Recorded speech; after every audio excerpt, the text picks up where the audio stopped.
नमस्ते और स्वागत है sapiens a brief history of human kind. इस किताब को युवल नोआ हरारी ने लिखा है। ये किताब हमें बताती है कि कैसे हम इंसान एक आम प्राणी थे और हमने साथ में कम्युनिटी बनाई, खेती बाड़ी करना शुरू किया और आशियाने बनाने लगे और कैसे हम एक डोमिनेंस स्पीसीज बन गए। ये किताब एक मिरर की तरह है जो हमें अपने पास्ट को देखने और आज को समझने का एक नया नज़रिया देती है। इस किताब में कुल 20 चैप्टर हैं। हर चैप्टर एक नया सीख देता है। आज के एपिसोड में हम 7 चैप्टर को कवर करेंगे और आने वाले एपिसोड में हम बाकी सारे चैप्टर को भी कवर करेंगे। आज हम इस किताब की कहानी को एक नए अंदाज में सुनेंगे, एक एक चैप्टर को तोड़कर, समझकर और अपने आज के सवालों के जवाब ढूंढते हुए। तो चलिए शुरू करते हैं इंसानियत के सफ़र की असली कहानी।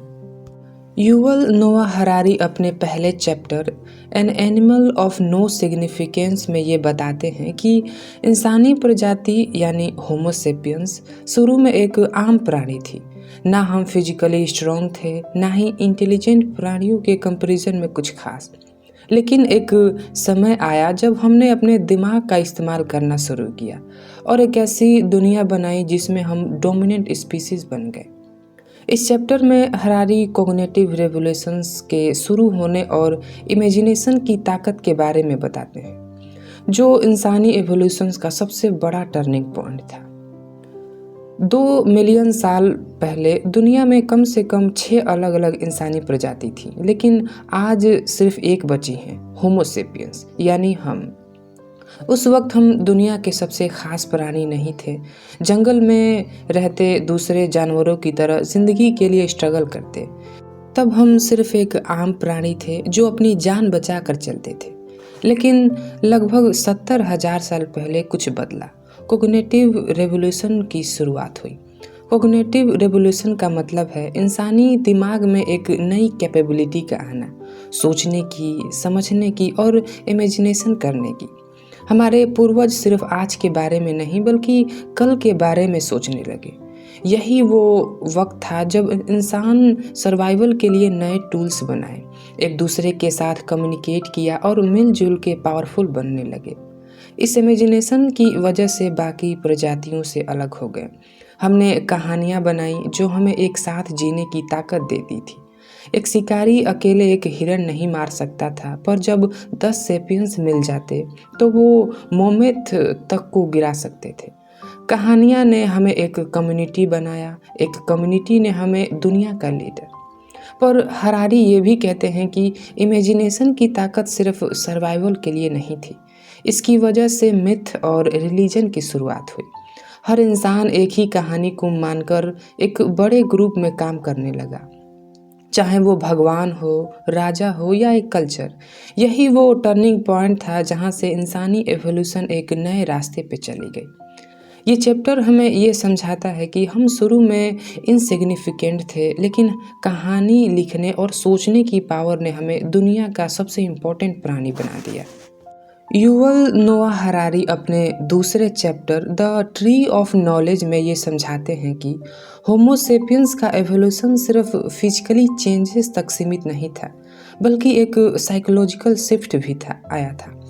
इस चैप्टर में हरारी बताते हैं कि किस तरह हमारे दिमाग में जो सबसे बड़ा फ़र्क आया वो था शेयर्ड बिलीफ। शेयर्ड बिलीफ का मतलब है वो ज्ञान जो एक ग्रुप या कम्युनिटी के साथ शेयर होता है, और दूसरा था कलेक्टिव मिथ। कलेक्टिव मिथ ये वो कहानियाँ, बिलीफ्स या आइडिया हैं जो एक कम्युनिटी या सोशल में शेयर होती हैं। हमने आसपास की दुनिया को समझने का एक नया तरीका अपनाया, जिसमें हमने सिर्फ अपने एक्सपीरियंस पर नहीं बल्कि दूसरे लोगों के एक्सपीरियंस और आइडियाज़ पर भी भरोसा करना शुरू किया। ये चैप्टर ये बताता है कि होमो सेपियंस का डेवलपमेंट सिर्फ अपने फिजिकल एबिलिटीज़ पर नहीं बल्कि एक ऐसे सोच पर भी था जो दूसरों के आइडियाज़ को समझने और एक्सेप्ट करने की क्षमता से जुड़ी थी। जब हमने अपने आसपास के प्राणियों से अलग सोचना शुरू किया तो हमने अपने दिमाग को एक नए तरीके से इस्तेमाल करना शुरू किया। हम सिर्फ अपनी सर्वाइवल के लिए नहीं बल्कि अपने आइडियाज़ को आगे तक पहुंचाने के लिए भी सोचने लगे। ये थिंकिंग एक चेंज था जो शायद शेयर नॉलेज और कलेक्टिव मिथ की तरफ गया। हमने अपनी दुनिया को समझने के लिए एक नया तरीका अपनाया जिसमें हम अपने पर्सनल एक्सपीरियंस के अलावा दूसरों के एक्सपीरियंस, आइडियाज़ और सोच को भी अपनाने लगे। ये शेयर नॉलेज का कॉन्सेप्ट एक इम्पॉर्टेंट टर्निंग पॉइंट था। इसका मतलब था कि हम अपने आसपास जो भी देखते हैं उसे समझना और फिर समझ को अपनी कम्युनिटी में स्प्रेड करना।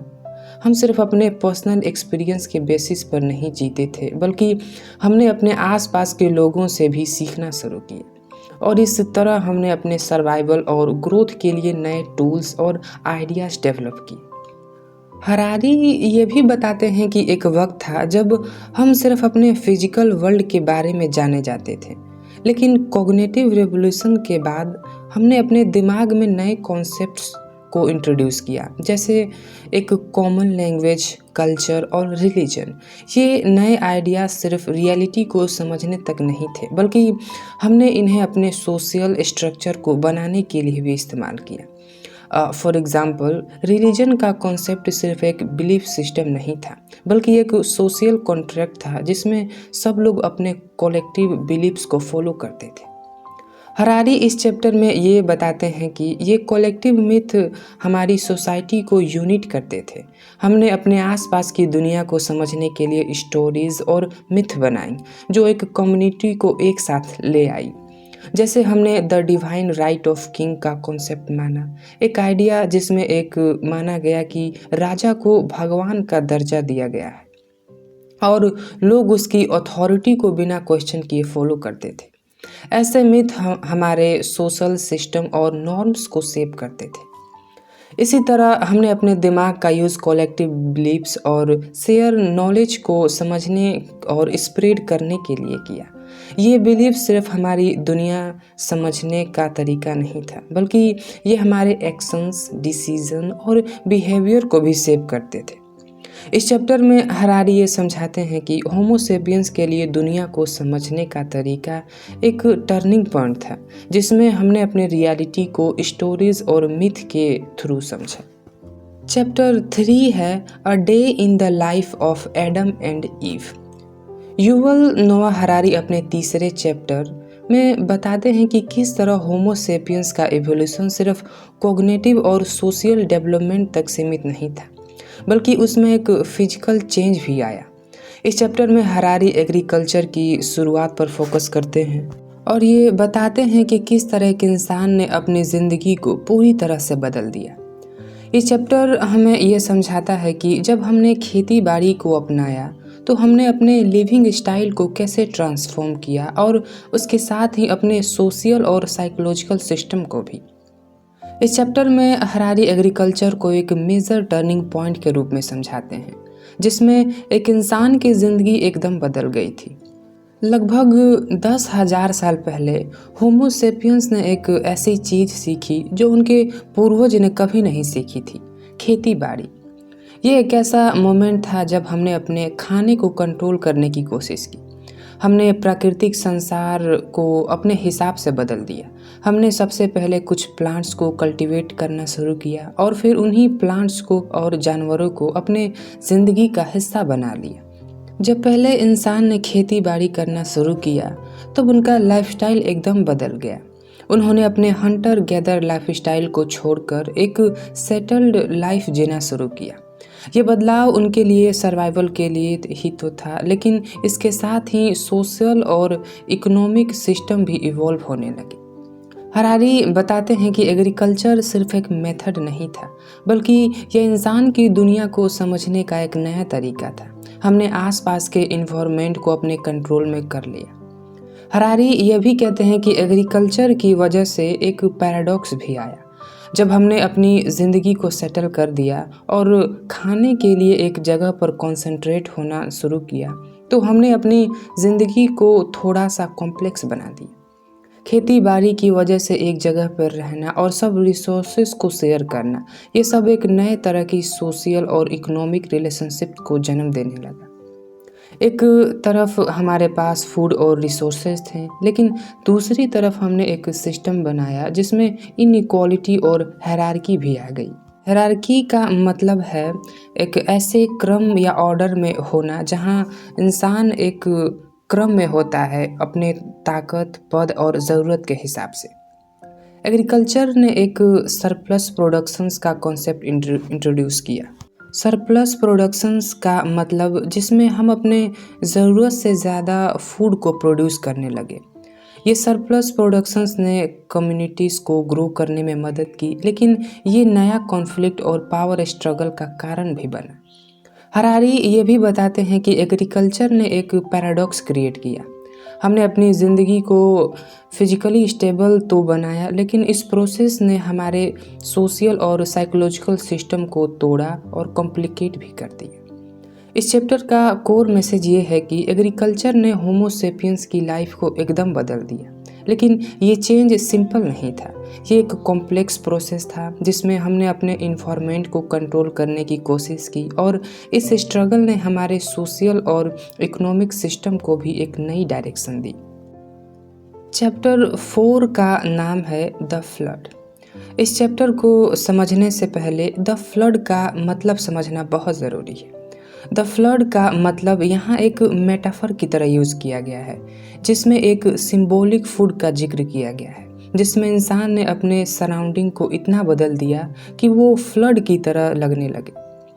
युवल नोह हरारी अपने चौथे चैप्टर द फ्लड में बताते हैं कि किस तरह होमो सेपियंस की सोच और सोसाइटी का एवोल्यूशन एक नई डायरेक्शन में गया।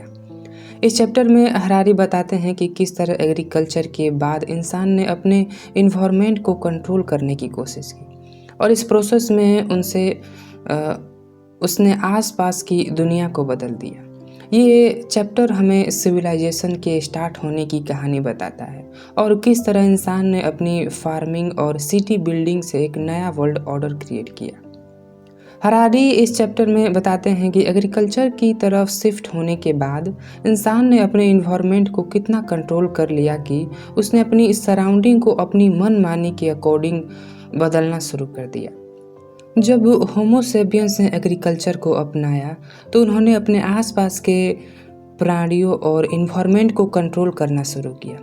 उन्होंने अपने ज़िंदगी को बदलने के प्रोसेस स्टार्ट किया, खेती, शहरों का निर्माण और एक नए सोसाइटियल स्ट्रक्चर का इस्टेब्लिशमेंट। यहाँ तक कि उन्होंने अपने इन्वायरमेंट को ऐसे बदल दिया कि उनकी दुनिया एक तरह से फ्लड हो गई थी, जिसमें हर चीज़ को इंसान की ज़रूरत के हिसाब से डिज़ाइन किया गया था। हरारी कहते हैं कि ये शिफ्ट सिर्फ एक फिजिकल फ्लड की तरह नहीं था, बल्कि ये एक मेंटल और सोशल फ्लड भी था, जिसमें इंसान ने अपनी सोच को एक्सपेंड किया और दुनिया को अपने लिए रीसेप किया। इसके साथ ही इंसान ने अपने इन्वायरमेंट को उतना मैनिपुलेट किया कि नए सोशल और इकोनॉमिक सिस्टम को जन्म दिया गया। सिटी का डेवलपमेंट और एग्रीकल्चर के साथ नए सिस्टम का क्रिएशन, ये सब एक बदलाव का हिस्सा थे। हरारी इस चैप्टर में ये भी समझाते हैं कि बदलाव के साथ इंसान ने एक न्यू टाइप की इनइक्वालिटी को जन्म दिया। एग्रीकल्चर ने सरप्लस को क्रिएट किया, लेकिन उस सरप्लस का डिस्ट्रीब्यूशन इतना आसान नहीं था। सभी लोग बराबर नहीं थे, और इसने एक सोशल हायरार्की क्रिएट की, जिसमें कुछ लोग ज़्यादा रिसोर्सेस और पावर के मालिक बन गए। इस प्रकार ने द फ्लड को एक और एंगल दिया, जिसमें इंसान दुनिया को कैसे अपने लिए बदलने का एक हिडन कॉस्ट था, जो इनइक्वालिटी और सोशल डिस्पैरिटी के रूप में सामने आया। इस चैप्टर का कोर मैसेज ये है कि एग्रीकल्चर और अर्ली सिविलाइजेशंस के स्टार्ट होने के बाद इंसान ने अपने सराउंडिंग को अपने कंट्रोल में ले लिया। इस प्रोसेस में इंसान ने अपने इन्वायरमेंट और सोशल सिस्टम को इतना बदल दिया कि एक फ्लड का इफेक्ट होता गया, जिसमें नए स्ट्रक्चर्स, इनइक्वालिटी और पावर स्ट्रगल का डेवलपमेंट हुआ। चैप्टर 5 है हिस्ट्री बिगेस्ट फ्रॉड। युवल नोआ हरारी अपने 5वें चैप्टर हिस्ट्री बिगेस्ट फ्रॉड में एक बहुत इम्पोर्टेंट पॉइंट राइज करते हैं, जो है मनी और इकोनॉमी का डेवलपमेंट। इस चैप्टर में हरारी बताते हैं कि किस तरह मनी का कॉन्सेप्ट दुनिया के लिए एक फ्रॉड की तरह था, जिसमें हमने अपने बिलीफ्स और सिस्टम को एक ऐसे चीज़ पर ट्रस्ट किया जो असली में सिर्फ एक कलेक्टिव इमेजिनेशन थी। हरारी ये समझाते हैं कि मनी सिर्फ एक शेयर्ड बिलीफ है जो हमने अपने सोसाइटी में ट्रस्ट के बेस पर बनाया। इस चैप्टर का टाइटल हिस्ट्री बिगेस्ट फ्रॉड इसलिए है क्योंकि हरारी कहते हैं कि पैसे का कॉन्सेप्ट असली में किसी भी टेंजिबल चीज़ की तरह नहीं था, बल्कि ये सिर्फ एक कॉमन बिलीफ था जो एक ग्रुप के अंदर बन गया था। मनी अपने आप में कोई चीज़ नहीं है, बल्कि ये एक सिंबॉलिक सिस्टम है जो लोगों ने अपने डेली ट्रांजैक्शंस और इकोनॉमी को रन करने के लिए डेवलप किया। जब हम पैसे को अपनी ज़िंदगी का हिस्सा बना रहे थे तब हम ये सोच रहे थे कि ये एक यूनिवर्सल ट्रूथ है, लेकिन असली में पैसे का कोई फिजिकल रियलिटी नहीं थी। पैसा सिर्फ ऐसा टूल था जो हमारी सोसाइटी ने अपनी नीड्स को पूरा करने के लिए डेवलप किया था, और ये एक कलेक्टिव फ्रॉड था जिसमें हमने इस आइडिया को अपने सोशल सिस्टम में इंटीग्रेट किया और अपने दुनिया को चलाने का तरीका बना दिया। हरारी बताते हैं कि पैसे का डेवलपमेंट सिर्फ एक सर्वाइवल टूल के रूप में नहीं था, बल्कि ये एक सोशल कॉन्ट्रैक्ट बन गया। हमने अपने बेहतरीन आइडिया को एक ऐसे सिस्टम में कन्वर्ट कर दिया जो सबको एक्सेप्ट करना पड़ता था। जैसे अगर किसी के पास पैसा है तो उसके पास एक पावर भी होती है। ये पावर और अथॉरिटी की कॉन्सेप्ट एक सोशल स्ट्रक्चर बन गई थी जो किसी का इन्फ्लुएंस और सक्सेस डिसाइड करने में मदद करती थी। पैसा एक सिंबॉलिक नेचर समझना ज़रूरी है। मनी अपने आप में कुछ भी नहीं था, लेकिन हमने इस सिस्टम को अपनी सोच और बिलीव्स के बेसिस पर इतना पावरफुल बना दिया कि ये दुनिया की इकोनॉमी का सेंट्रल पॉइंट बन गया। हरारी ये भी बताते हैं कि मनी का सिस्टम हमारी सोसाइटी को एक नई डायरेक्शन में ले गया। ये सिस्टम ना सिर्फ इकोनॉमिक डिसीजंस को शेप करता था, बल्कि ये लोगों के बिहेवियर और सोशल इंटरेक्शंस को भी कंट्रोल करता था। इस चैप्टर में एक और इम्पोर्टेंट कॉन्सेप्ट है, क्रेडिट का जिक्र है। हरारी कहते हैं कि क्रेडिट एक और सिंबॉलिक आइडिया है जो पैसे के साथ कनेक्टेड है। जब हम क्रेडिट लेते हैं तब हम अपनी फ्यूचर्स की अर्निंग या रिसोर्सेस के अगेंस्ट लोन लेते हैं। ये भी एक सिंबॉलिक कॉन्सेप्ट है जो रियलिटी से अलग है। इस चैप्टर का कोर मैसेज ये है कि पैसा का कॉन्सेप्ट एक शेयर बिलीफ है जो सोसाइटी के अंदर डेवलप हुआ। ये एक सिंबॉलिक सिस्टम है जो अपनी इकोनॉमी और सोशल लाइफ को चलाने के लिए अपनाया, और इसके थ्रू हमने अपनी दुनिया को एक नए तरीके से समझा और चलाया। चैप्टर 6 का नाम है बिल्डिंग पिरामिड। युवल नोआ हरारी अपने 6वें चैप्टर बिल्डिंग पिरामिड में बताते हैं कि किस तरह इंसान ने अपने सोसाइटी को ऑर्गेनाइज करने के लिए कॉम्प्लेक्स स्ट्रक्चर्स बनाए और किस तरह से पावर और अथॉरिटी के सिंबल्स को क्रिएट किया। इस चैप्टर में हरारी ये समझाते हैं कि जब इंसान ने लार्ज स्केल सोसाइटी बनाई तो उसने पिरामिड और बड़े प्रोजेक्ट का निर्माण किया। ये स्ट्रक्चर सिर्फ फिजिकल कंस्ट्रक्शन नहीं थे, बल्कि ये इंसान के बिलीफ्स और पावर सिस्टम का रिप्रेजेंटेशन था। इस चैप्टर का टाइटल बिल्डिंग पिरामिड एक सिंबॉलिकली है क्योंकि हरारी बताते हैं कि जब हम सोसाइटी को ऑर्गेनाइज कर रहे थे तो हमने जो कॉम्प्लेक्स स्ट्रक्चर बनाए वो एक तरह से हमारी कलेक्टिव इमेजिनेशंस और अथॉरिटी का पार्ट थे। पिरामिड या बड़े मोनूमेंट्स का बनने का प्रोसेस सिर्फ एक फिजिकल टास्क नहीं था, बल्कि ये एक सिंबॉलिक सिस्टम था जो सोसाइटी में पावर और हायरार्की को रिफ्लेक्ट करता था। पिरामिड, मोनूमेंट्स और बड़े कंस्ट्रक्शंस का जो कॉन्सेप्ट था वो एक सोशल और पॉलिटिकल टूल था अपने पावर को दिखाने के लिए। ये सब अपने आप में एक डिस्प्ले था जो एक सोसाइटी के पावर, अथॉरिटी और कलेक्टिव बिलीफ सिस्टम को दिखाता था। ये स्ट्रक्चर न सिर्फ इंसान के रिसोर्स मैनेजमेंट को दिखाते थे, बल्कि ये सिंबल्स भी थे जो बता रहे थे कि किसकी अथॉरिटी चल रही है और किसकी बिलीफ सिस्टम को सोसाइटी फॉलो कर रही थी। हरारी बताते हैं कि लार्ज स्केल प्रोजेक्ट जैसे पिरामिड का कंस्ट्रक्शन सिर्फ एक टेक्निकल चैलेंज नहीं था, बल्कि एक सोशल चैलेंज भी था।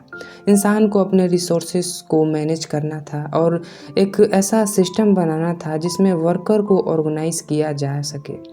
पिरामिड का कंस्ट्रक्शंस एक ऐसे हायरार्की सोसाइटी को दिखाता है जिसमें कुछ लोग जो रूलर थे उन्होंने सोसाइटी को अदर मेंबर को एक डायरेक्शन में काम करने के लिए मोबिलाइज किया। मोबिलाइज मतलब होता है ज़बरदस्ती काम कराना। हरारी ये भी कहते हैं कि ये मॉन्यूमेंट्स और स्ट्रक्चर सिर्फ रूलर के पावर को रिफ्लेक्ट करते थे, उन्हें बताने के लिए कि हाईली ऑर्गेनाइज सिस्टम की ज़रूरत थी जिसमें लोगों को डिवाइड करना, रिसोर्सेज का मैनेजमेंट करना और एक क्लियर वर्जन के साथ काम कराना ज़रूरी था। ये हर स्टेप सोसाइटी के बिलीफ सिस्टम और सोशल स्ट्रक्चर को रीइंफोर्स करता था। इस चैप्टर में एक और कॉन्सेप्ट इमेजिन्ड ऑर्डर का जिक्र है। ये एक ऐसा सिस्टम है जो लोगों को कलेक्टिव इमेजिनेशंस पर बेस्ड होता है, लेकिन उन्हें अपने डेली लाइफ में फॉलो करना पड़ता है। हरारी कहते हैं कि पिरामिड्स जैसे मॉन्यूमेंट्स एक इमेजिन्ड ऑर्डर को रिप्रेजेंट करते थे जिसमें लोग अपने फेथ और बिलीफ के बेसिस पर एक बिगर सोसाइटियल गोल को फॉलो कर रहे थे। इस चैप्टर का कोर मैसेज है कि बिल्डिंग पिरामिड सिर्फ एक फिजिकल प्रोसेस नहीं था, बल्कि ये एक सिंबॉलिक प्रोसेस था जिसमें इंसान ने अपने सोशल और पॉलिटिकल स्ट्रक्चर को ऑर्गेनाइज किया। ये मॉन्यूमेंट्स और लार्ज स्केल प्रोजेक्ट अपनी अथॉरिटी, पावर और कलेक्टिव इमेजिनेशंस का रिफ्लेक्शन था जो सोसाइटी के बिलीफ सिस्टम को दिखाता था। चैप्टर 7 का नाम है मेमोरी ओवरलोड। युवल नोआ हरारी अपने 7वें चैप्टर मेमोरी ओवरलोड में बताते हैं कि किस तरह होमो सेपियंस की नॉलेज और इन्फॉर्मेशंस का डेवलपमेंट इतना ज़्यादा हो गया कि इंसान के पास अपने हर चीज़ को याद रखने की कैपेसिटी नहीं थी। इस चैप्टर में हरारी समझाते हैं कि किस तरह लिखने का कला का इन्वेंशन हुआ और किस तरह उसने इंसान की सोच और मेमोरी को बदला। राइटिंग ने इंसान को अपने थॉट्स और आइडिया को स्टोर करने का एक नया तरीका दिया जो पहले उनके लिए इम्पॉसिबल था। मेमोरी ओवरलोड का मतलब है जब इंसान की नॉलेज और इन्फॉर्मेशंस बहुत ज़्यादा हो गई थी तो उनके पास अपने सब चीज़ों को याद रखने की कैपेसिटी नहीं थी। ये ओवरलोड एक ऐसे सिचुएशंस को बताता है जहां इंसान को अपनी सोच को मैनेज करने के लिए एक सिस्टम की ज़रूरत थी। राइटिंग ये ऐसा सिस्टम का हिस्सा था जो इस ओवरलोड को हैंडल कर सकता था। हरारी ये बताते हैं कि राइटिंग का इन्वेंशन एक टर्निंग पॉइंट था जो इंसान की मेमोरी और कम्युनिकेशंस को कम्प्लीटली ट्रांसफॉर्म कर गया। पहले लोग अपने आइडियाज़ को अपनी यादों पर डिपेंड करते थे, लेकिन राइटिंग ने उन्हें अपने थॉट्स को प्रिजर्व करने का एक तरीका दिया। राइटिंग की वजह से इंसान को अपने आइडियाज़ को फ्यूचर जनरेशन तक ट्रांसफ़र करने का तरीका मिल गया जो पहले इम्पॉसिबल था। राइटिंग एक एक्सटर्नल मेमोरी सिस्टम के रूप में काम करने लगा जो इंसान के माइंड की लिमिटेशंस को ओवरकम कर सकता था। जब होमो सेपियंस ने लिखने की कला अपनाई तो उन्होंने अपने सोचने का तरीका बदल दिया। अब उनके पास एक सिस्टम था जो उनकी यादों से अलग था। उन्होंने अपने आइडियाज़ को लिखने का तरीका डेवलप किया और उन्हें टाइम के साथ प्रिजर्व करने में सफल रहे। हरारी कहते हैं कि राइटिंग ने इंसान की मेमोरी को ओवरलोड होने से बचाया और एक नए चैप्टर लिखने के लिए एक मेथड डेवलप किया। यह राइटिंग सिस्टम ऐसा आइडिया को स्टोर करने में मदद करता था जो लोग अपने दिमाग में नहीं रख सकते थे। राइटिंग के आने के बाद इंसान की सोच और थिंकिंग प्रोसेस बहुत ऑर्गेनाइज्ड हो गई थी। लेकिन हरारी ये भी कहते हैं कि राइटिंग का डेवलपमेंट का एक न्यू प्रॉब्लम भी लेकर आया, कंट्रोल ओवर इंफॉर्मेशंस। जब एक सिस्टम एग्जिस्ट करता है जो इन्फॉर्मेशंस को स्टोर कर सकता है तो ये एक पावर भी बन जाता है। अब जो लोग लिखने की कला जानते थे उनके पास सोसाइटी का कंट्रोल करने की पावर थी। राइटिंग के थ्रू उन्होंने अपनी अथॉरिटी को इस्टेब्लिश किया और उनके पास एक ऐसा टूल था जो उन्हें सोसाइटी को इन्फ्लुएंस करने में मदद करता था। इस चैप्टर का कोर मैसेज ये है कि राइटिंग ने इंसान को अपनी मेमोरी और नॉलेज को मैनेज करने का तरीका दिया और ये टर्निंग पॉइंट था जो इंसान की थिंकिंग और कम्युनिकेशंस को कम्प्लीटली बदल दिया। राइटिंग के इन्वेंशंस ने इंसान को अपने आइडियाज़ को स्टोर करने और फ्यूचर जनरेशन्स तक ट्रांसफ़र करने का एक तरीका दिया जो पहले उनके लिए पॉसिबल नहीं था। तो आज के लिए बस इतना ही था। तब तक के लिए अपना ध्यान रखिए। मैं मिलता हूँ आपसे एक नए एपिसोड में एक नए टॉपिक के साथ। तब तक के लिए धन्यवाद। मेरा नाम है आकाश कुमार।